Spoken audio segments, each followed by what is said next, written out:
Kazi ya leo ni hii hapa. Unaona? Tunavuta hii kote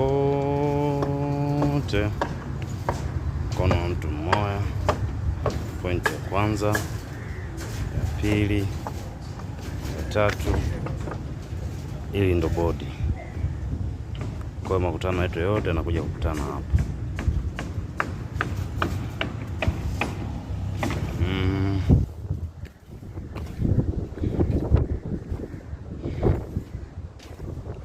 Kwa leo kazi imekuishia hapo.